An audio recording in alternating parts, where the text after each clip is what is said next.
Okay, we're here at the Street Photography Philippines exhibit sa SM Marikina. So we're here with the admin of Street Photography Philippines. Let's interview each one of them. So introduce yourself, yeah. Hi, Ina. So Ina, how long have you been in street photography? For 3 months. 3 months, ha? So newbie pa lang din, talaga, okay. So how about you? Louie, so gano'ng katagal ka na sa street photography? Over a year. Over a year, okay. Marlon. Over a year na rin, okay. Frederick, ako 6 months na. 6 months. Okay, so you guys have been into street photography mga ano pa lang, ha? Mga the longest is almost 1 year. Okay. Pero less than 1 year meron na kayong exhibit with the Street Photography Philippines.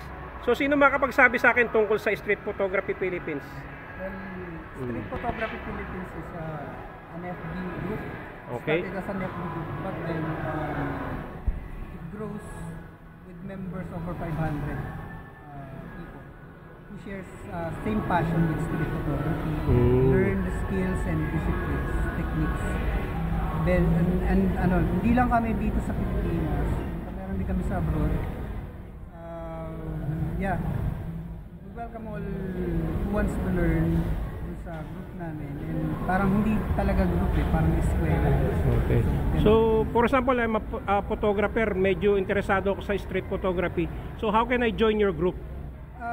Currently is you could contact members, then we could add you up. Through FB? Yes. Okay. Para i-limit lang yung mga taong papasok kasi we don't want to have parang conflicts of interest para sa iba. But then we welcome also yung mga tao na gusto matuto talaga ng street. So old, new members of others SP groups are welcome. So gano'n naman kami. Okay. So ano yung Miss Ina, ano yung pangalan nung ano nyo? Ano yung address ng Facebook nyo, yung pinaka-public page nyo? Public page, you just have to search Street Photography Philippines, and then actually currently merong ibang pages na with the same name. So they just have to look for the logo. Okay, so itong yung logo ng... Yan yung pinaka-page na. So parang kayo tong apat na to naglalakad sa ano. Kayo ba talaga to? Ha? Nagkataon lang. Nagkataon lang, ha? Okay. So okay, let's visit your your exhibit.